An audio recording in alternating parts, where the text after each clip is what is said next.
What happens when one of America's most popular podcasters openly challenges a statement made on daytime television? A single comment turns into a national debate. Millions of people take sides, and a familiar phrase suddenly becomes the center of a cultural storm: toxic masculinity. This controversy began with a discussion on The View, a show known for tackling social and political issues. During the conversation, a comment was made that many viewers felt unfairly labeled men and modern masculinity as dangerous or harmful. The reaction was immediate. Social media lit up. Clips were shared everywhere, and before long, the discussion reached someone known for never holding back his opinion: Joe Rogan. Joe Rogan is not just a podcaster. He is a stand-up comedian, a longtime UFC commentator, and the host of The Joe Rogan Experience, one of the most listened-to podcasts in the world. People tune in to Rogan because he speaks directly, asks tough questions, and challenges popular narratives without worrying about backlash. On the other side of this debate is Joy Behar. She is a comedian, television veteran, and one of the longest-running co-hosts on The View. Joy Behar is well known for her strong opinions on culture, gender, and politics. She has sparked controversy many times before, but this time, her words about masculinity struck a nerve with a much wider audience.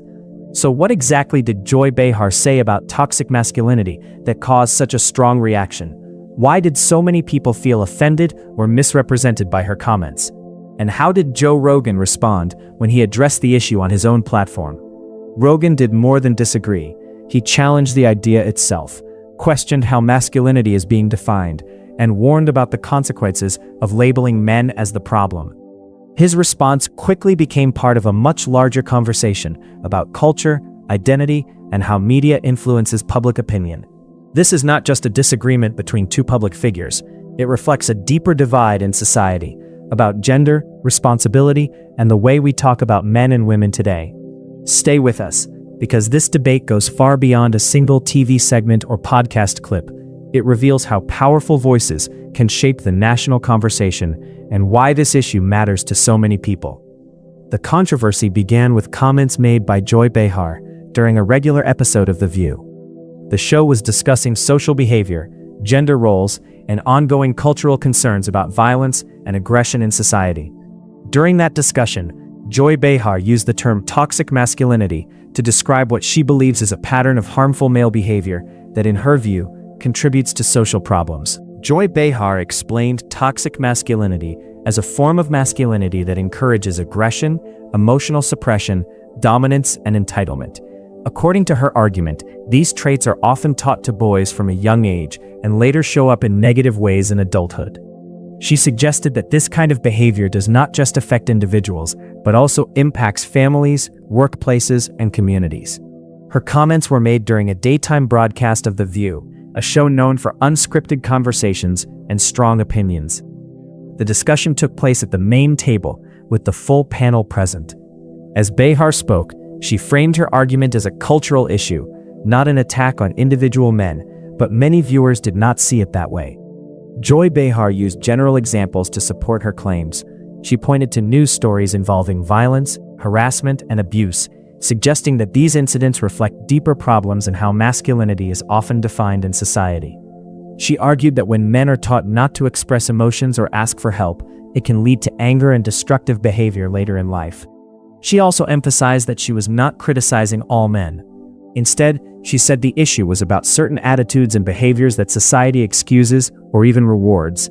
However, the language she used, especially the broad application of the term toxic masculinity, is what caused many viewers to react strongly. The reaction at the View table was mixed. Some co-hosts nodded in agreement and supported her general point. Others appeared more cautious, offering softer language or shifting the focus to social responsibility as a shared issue.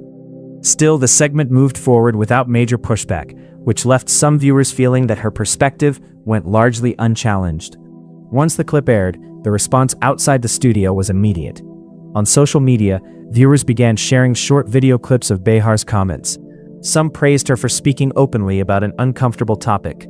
Others accused her of unfairly labeling men and oversimplifying a complex issue.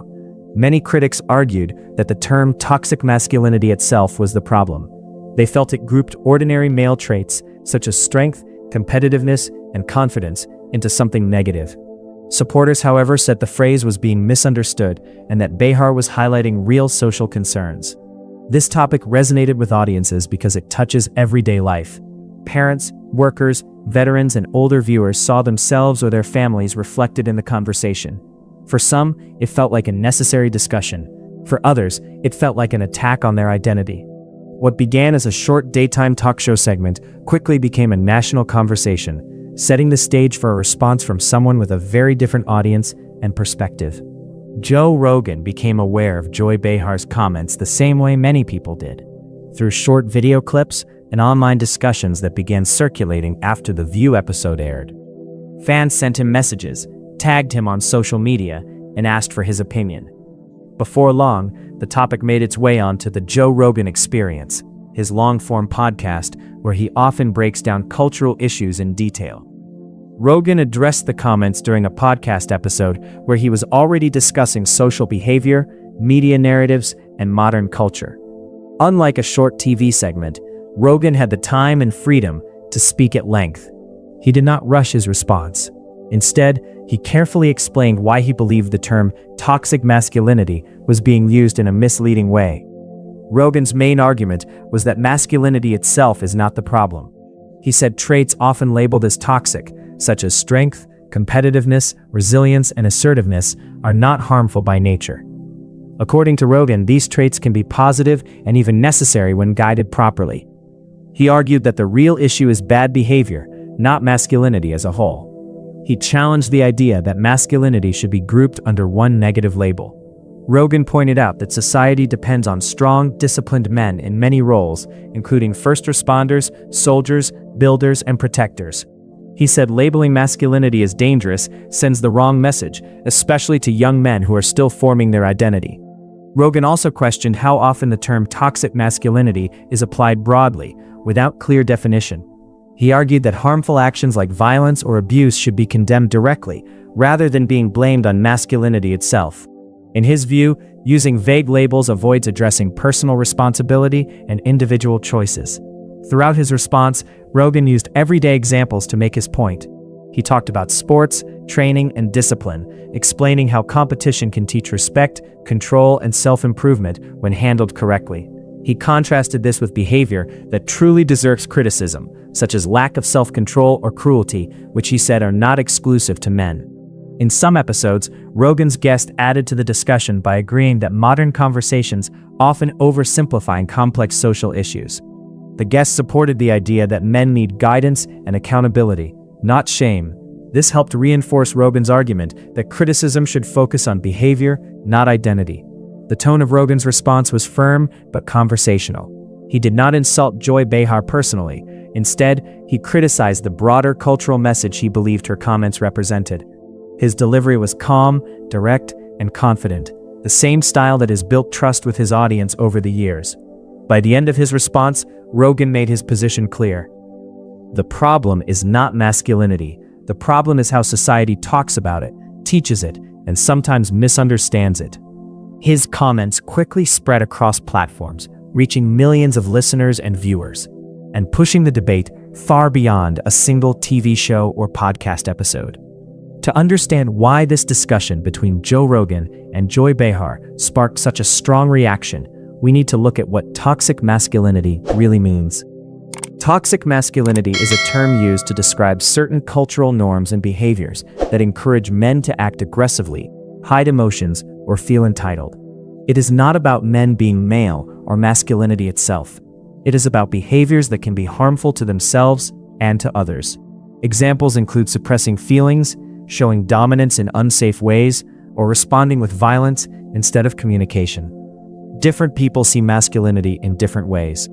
Some argue that traditional masculine traits like confidence, courage, and competitiveness are valuable and necessary. Others believe that society has not done enough to challenge the harmful parts of male behavior, and that calling out toxic patterns is important. This debate is part of a bigger culture war in modern society. Disagreements about masculinity are tied to larger questions about gender roles, family dynamics, workplace behavior, and social expectations. When someone with a national platform, like Joy Behar or Joe Rogan speaks on these topics, it can influence millions of people. Experts on both sides have weighed in. Psychologists say that teaching emotional intelligence to boys is key to preventing harmful behaviors. Sociologists point out that media often exaggerates extremes, showing men as either heroes or villains, which can distort public perception. Some researchers even provide statistics. Studies show that men who grow up with supportive environments and clear guidance tend to express strength without harming others. The data suggests that behavior is shaped more by upbringing and social context than by gender itself. Media personalities play a huge role in shaping public opinion. When Joy Behar labels certain behaviors as toxic, millions of viewers hear it as a broad statement about men. When Joe Rogan responds, millions more hear an alternative perspective, emphasizing personal responsibility and the positive aspects of masculinity. Together, these voices create a dialogue, sometimes heated, sometimes informative, that spreads far beyond the original TV or podcast segment. At the heart of this debate is a question that resonates with people of all ages. How do we teach young men to be strong, confident, and successful, while also teaching them empathy, respect, and responsibility? This is why the conversation matters. It is not just a clash of opinions on TV and podcasts. It is a reflection of society trying to define masculinity in a way that works for everyone. Understanding both sides helps explain why the Rogan-Behar controversy struck a chord. It is not just about who is right or wrong, it is about how culture, media, and personal experience shape the way we see men and masculinity today. Once Joe Rogan responded to Joy Behar's comments, the conversation exploded online. Twitter, now X, was flooded with reactions from fans, critics, and celebrities alike. Clips of both Behar's original segment and Rogan's podcast response were shared thousands of times. Some people praised Behar for speaking out about societal issues. Others sided with Rogan, saying that labeling masculinity as toxic was unfair. Celebrities joined the discussion too. Some voiced support for Behar, agreeing that men sometimes need to confront harmful behavior. Others defended Rogan, emphasizing that men should not be blamed for traits that are natural or positive. These reactions only added fuel to the public debate, turning a daytime TV comment into a nationwide conversation. Fans of both Rogan and Behar weighed in heavily. Rogan's followers applauded his clear explanations and examples, saying he stood up for men who feel misunderstood. Behar's supporters argued that pointing out harmful patterns in male behavior is necessary for society to progress. The debate quickly became polarized, with people taking strong sides and rarely finding common ground. Media outlets covered the story extensively. News websites, talk shows, and online publications analyzed the arguments from every angle. Some headlines focused on controversy and conflict, while others tried to explain the deeper cultural issues at play. Every article or video seemed to bring new perspectives and further discussions. Memes and viral moments quickly emerged. Short clips from both Behar and Rogan were turned into GIFs, commentary videos, and social media jokes. This kept the debate alive and made it accessible to a younger audience, even those who might not have seen the original show or podcast. Public opinion became divided. Some viewers felt Rogan made the stronger arguments, providing clarity and balance. Others felt Behar raised necessary awareness of real social issues. For many, the debate highlighted how sensitive discussions about gender and behavior can become, even when the intent is educational or well-meaning. The controversy also had an impact on both personalities' platforms. The View segment received higher ratings as people tuned in to see Behar's discussion. Meanwhile, Rogan's podcast gained new listeners, many curious to hear his perspective on this national debate. It became clear that a single comment, followed by a thoughtful response, can create waves that reach millions, far beyond the studio or the podcast mic. After looking at both sides, it's clear that this debate was about more than just a single TV comment or a podcast response. It's about how we talk about masculinity, responsibility, and social behavior in modern society.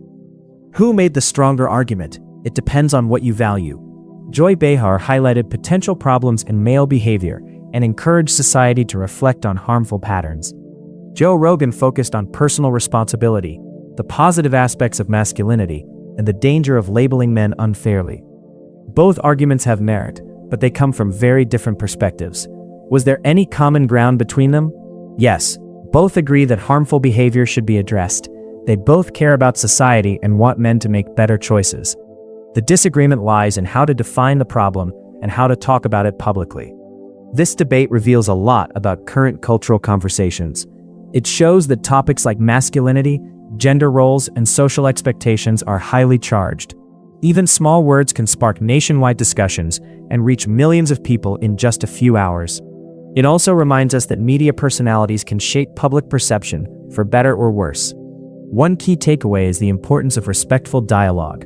Even when opinions differ, framing conversations around understanding and facts can prevent unnecessary division.